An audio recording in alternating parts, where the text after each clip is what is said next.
मेरे प्यारे देशवासियों, नमस्कार। कोरोना के खिलाफ लड़ाई विच जनता करफ्यू तो लैके अज तक आपां सारे भारतवासियों ने बहुत लंबा सफ़र तय किया है। समय दे नाल आर्थिक गतिविधियां विच भी हौली हौली तेज़ी नज़र आ रही है।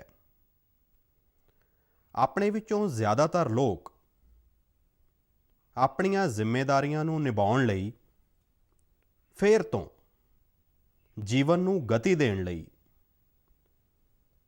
रोज़ाना घरां तो बाहर निकल रहे ने। त्योहारां दे इस मौसम विच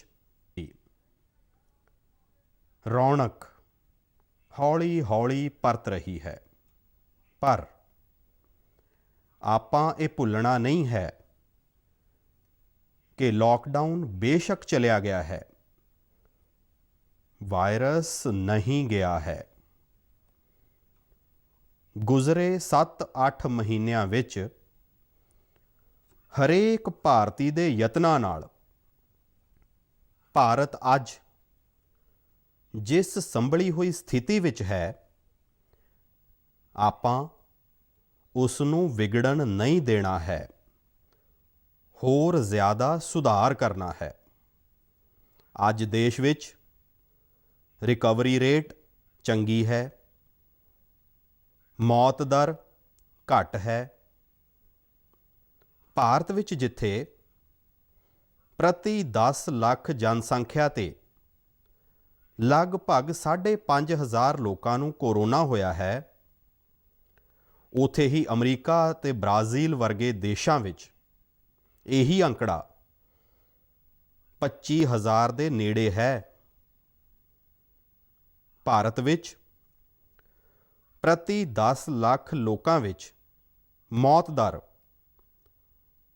83 है, जबकि अमरीका, ब्राज़ील, स्पेन, ब्रिटेन वर्गे अनेक देशों विच ये अंकड़ा 600 तो पार है। दुनिया के साधन भरपूर देशों के मुकाबले भारत अपने वध तो वध नागरिकों का जीवन बचाउण विच सफल हो रहा है।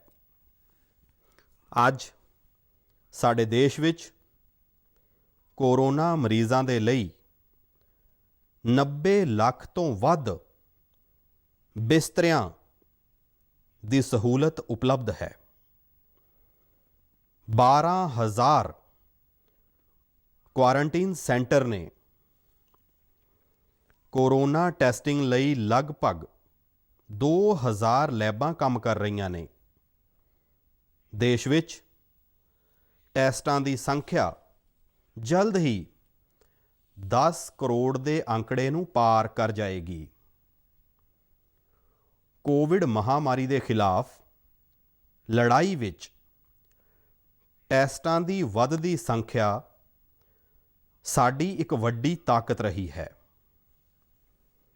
सेवा परमो धर्म दे मंत्र ते चलदे होए साडे डॉक्टर, साडियां नर्सां, साडे सेहत कर्मी, साडे सुरक्षा कर्मी, होर भी सेवा भाव नाल काम करन वाले लोग इन्नी वड्डी आबादी दी निरस्वार्थ सेवा कर रहे हैं। इन्हां सारे यत्नां दरम्यान ये समा लापरवाह होण दा नहीं है। ये समा ये मन लैण दा नहीं है कि कोरोना चलिया गया जां फिर हुण कोरोना तो कोई खतरा नहीं है। हाल ही दे दिनां विच आपां सब ने बहुत सारियां तस्वीरां ते वीडियो देखे ने, जिन्हां विच साफ दिखदा है कि कई लोकां ने हुण सावधानी बरतनी जां तां बंद कर दित्ती है जां बहुत ढिल वरत रहे ने। ये बिल्कुल ठीक नहीं है। ਜੇਕਰ ਤੁਸੀਂ ਲਾਪਰਵਾਹੀ ਵਰਤ ਰਹੇ ਹੋ, ਬਿਨਾਂ ਮਾਸਕ ਤੋਂ ਬਾਹਰ ਨਿਕਲ ਰਹੇ ਹੋ, ਤਾਂ ਤੁਸੀਂ ਆਪਣੇ ਆਪ ਨੂੰ, ਆਪਣੇ ਪਰਿਵਾਰ ਨੂੰ, ਆਪਣੇ ਪਰਿਵਾਰ ਦੇ ਬੱਚਿਆਂ ਨੂੰ, ਬਜ਼ੁਰਗਾਂ ਨੂੰ ਓਨੇ ਹੀ ਵੱਡੇ ਖਤਰੇ ਵਿੱਚ ਪਾ ਰਹੇ ਹੋ।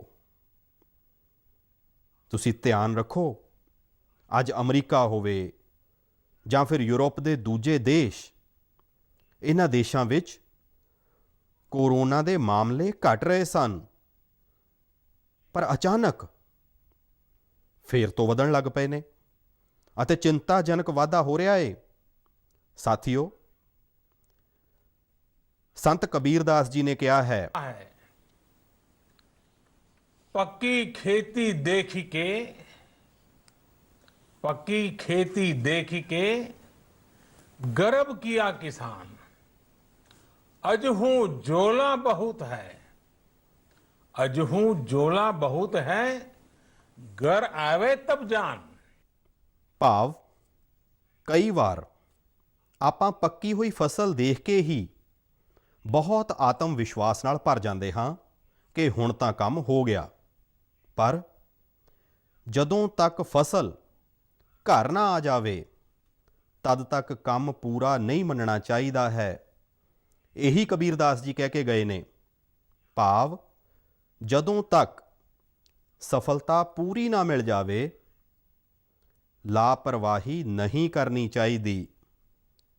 ਸਾਥੀਓ, ਜਦੋਂ ਤੱਕ ਇਸ ਮਹਾਮਾਰੀ ਦੀ ਵੈਕਸੀਨ ਨਹੀਂ ਆ ਜਾਂਦੀ, ਆਪਾਂ ਕੋਰੋਨਾ ਨਾਲ ਆਪਣੀ ਲੜਾਈ ਨੂੰ ਰੱਤੀ ਭਰ ਵੀ ਕਮਜ਼ੋਰ ਨਹੀਂ ਪੈਣ ਦੇਣਾ ਹੈ। ਵਰ੍ਹਿਆਂ ਬਾਅਦ ਆਪਾਂ ਅਜਿਹਾ ਹੁੰਦਾ ਦੇਖ ਰਹੇ ਹਾਂ ਕਿ ਮਨੁੱਖਤਾ ਨੂੰ ਬਚਾਉਣ ਦੇ ਲਈ ਜੰਗੀ ਪੱਧਰ ਤੇ ਪੂਰੀ ਦੁਨੀਆ ਵਿੱਚ ਕੰਮ ਹੋ ਰਿਹਾ ਹੈ। ਅਨੇਕ ਦੇਸ਼ ਇਸ ਦੇ ਲਈ ਕੰਮ ਕਰ ਰਹੇ ਨੇ। ਆਪਣੇ ਦੇਸ਼ ਦੇ ਵਿਗਿਆਨਕ ਵੀ ਵੈਕਸੀਨ ਦੇ ਲਈ ਜੀ ਜਾਨ ਨਾਲ ਜੁਟੇ ਨੇ। ਭਾਰਤ ਵਿੱਚ ਹਾਲੇ ਕੋਰੋਨਾ ਦੀਆਂ ਕਈ ਵੈਕਸੀਨਾਂ ਤੇ ਕੰਮ ਚੱਲ ਰਿਹਾ ਏ। ਇਹਨਾਂ ਵਿੱਚੋਂ ਕੁਝ ਐਡਵਾਂਸ ਸਟੇਜ ਤੇ ਨੇ। ਭਰੋਸੇਯੋਗ ਸਥਿਤੀ ਦਿਸਦੀ ਹੈ। ਸਾਥੀਓ, ਕੋਰੋਨਾ ਦੀ ਵੈਕਸੀਨ ਜਦੋਂ ਵੀ ਆਵੇਗੀ, ਉਹ ਜਲਦ ਤੋਂ ਜਲਦ ਹਰੇਕ ਭਾਰਤੀ ਤੱਕ ਕਿਵੇਂ ਪਹੁੰਚੇ, ਇਸ ਦੇ ਲਈ ਵੀ ਸਰਕਾਰ ਦੀ ਤਿਆਰੀ ਜਾਰੀ ਹੈ। ਇੱਕ ਨਾਗਰਿਕ ਤੱਕ ਵੈਕਸੀਨ ਪਹੁੰਚੇ, ਇਸ ਦੇ ਲਈ ਤੇਜ਼ੀ ਨਾਲ ਕੰਮ ਹੋ ਰਿਹਾ ਹੈ। ਸਾਥੀਓ, ਰਾਮਚਰਿਤ ਮਾਨਸ ਵਿੱਚ ਬਹੁਤ ਹੀ ਸਿੱਖਿਆਦਾਇਕ ਗੱਲਾਂ ਨੇ, ਸਿੱਖਣ ਵਾਲੀਆਂ ਗੱਲਾਂ ਨੇ, ਪਰ ਨਾਲੋਂ ਨਾਲ ਅਨੇਕ ਤਰ੍ਹਾਂ ਦੀਆਂ ਚੇਤਾਵਨੀਆਂ ਵੀ ਨੇ। ਜਿਵੇਂ ਰਾਮਚਰਿਤ ਮਾਨਸ ਵਿੱਚ ਬਹੁਤ ਵੱਡੀ ਗੱਲ ਕਹੀ ਗਈ ਹੈ, रिपु रुज पावक पाप, रिपु रुज पावक पाप, प्रभु अहि गणिय न छोट करी। ਭਾਵ ਅੱਗ, ਦੁਸ਼ਮਣ, ਪਾਪ ਯਾਨੀ ਕਿ ਗਲਤੀ ਅਤੇ ਬਿਮਾਰੀ, ਇਹਨਾਂ ਨੂੰ ਕਦੇ ਛੋਟਾ ਨਹੀਂ ਸਮਝਣਾ ਚਾਹੀਦਾ। ਜਦੋਂ ਤੱਕ ਇਹਨਾਂ ਦਾ ਪੂਰਾ ਇਲਾਜ ਨਾ ਹੋ ਜਾਵੇ, ਇਹਨਾਂ ਨੂੰ ਹਲਕੇ ਵਿੱਚ ਨਹੀਂ ਲੈਣਾ ਚਾਹੀਦਾ। ਇਸ ਲਈ ਯਾਦ ਰੱਖੋ, ਜਦੋਂ ਤੱਕ ਦਵਾਈ ਨਹੀਂ, ਤਦ ਤੱਕ ਲਾਪਰਵਾਹੀ ਨਹੀਂ। ਤਿਉਹਾਰਾਂ ਦਾ ਸਮਾਂ ਸਾਡੇ ਜੀਵਨ ਵਿੱਚ ਖੁਸ਼ੀਆਂ ਦਾ ਸਮਾਂ ਹੈ, ਆਨੰਦ ਦਾ ਸਮਾਂ ਹੈ। ਇੱਕ ਮੁਸ਼ਕਿਲ ਸਮੇਂ ਵਿੱਚੋਂ ਨਿਕਲ ਕੇ ਆਪਾਂ ਅੱਗੇ ਵਧ ਰਹੇ ਹਾਂ। ਥੋੜ੍ਹੀ ਜਿਹੀ ਲਾਪਰਵਾਹੀ ਸਾਡੀ ਰਫ਼ਤਾਰ ਨੂੰ ਰੋਕ ਸਕਦੀ ਹੈ, ਸਾਡੀਆਂ ਖੁਸ਼ੀਆਂ ਨੂੰ ਧੁੰਦਲਾ ਕਰ ਸਕਦੀ ਹੈ। ਜੀਵਨ ਦੀਆਂ ਜ਼ਿੰਮੇਦਾਰੀਆਂ ਨੂੰ ਨਿਭਾਉਣਾ ਅਤੇ ਚੌਕਸੀ, ਇਹ ਦੋਨੋਂ ਨਾਲੋਂ ਨਾਲ ਚੱਲਣਗੇ ਤਾਂ ਹੀ ਜੀਵਨ ਵਿੱਚ ਖੁਸ਼ੀਆਂ ਬਣੀਆਂ ਰਹਿਣਗੀਆਂ। 2 ਗਜ਼ ਦੀ ਦੂਰੀ,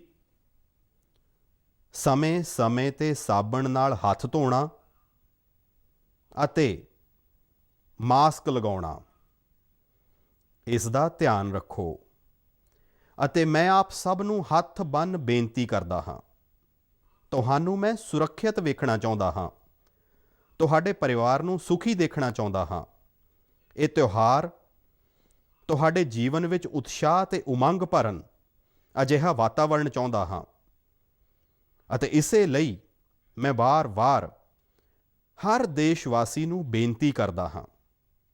ਮੈਂ ਅੱਜ ਆਪਣੇ ਮੀਡੀਆ ਦੇ ਸਾਥੀਆਂ ਨੂੰ ਵੀ, ਸੋਸ਼ਲ ਮੀਡੀਆ ਵਿੱਚ ਜੋ ਕਿਰਿਆਸ਼ੀਲ ਨੇ ਉਹਨਾਂ ਨੂੰ ਵੀ ਬਹੁਤ ਨਿਮਰਤਾ ਨਾਲ ਕਹਿਣਾ ਚਾਹੁੰਦਾ ਹਾਂ ਕਿ ਤੁਸੀਂ ਜਾਗਰੂਕਤਾ ਲਿਆਉਣ ਲਈ, ਇਹਨਾਂ ਨਿਯਮਾਂ ਦਾ ਪਾਲਣ ਕਰਨ ਦੇ ਲਈ ਜਿੰਨਾ ਜਨ ਜਾਗਰਣ ਅਭਿਆਨ ਕਰੋਗੇ, ਇਹ ਤੁਹਾਡੀ ਤਰਫੋਂ ਦੇਸ਼ ਦੀ ਬਹੁਤ ਵੱਡੀ ਸੇਵਾ ਹੋਵੇਗੀ।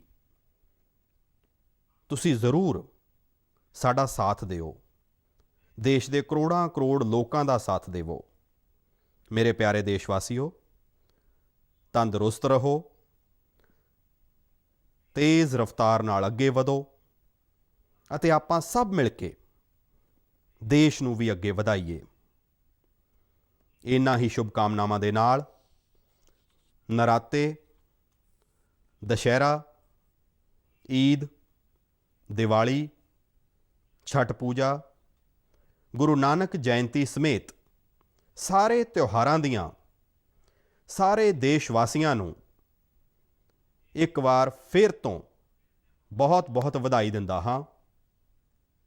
ਧੰਨਵਾਦ।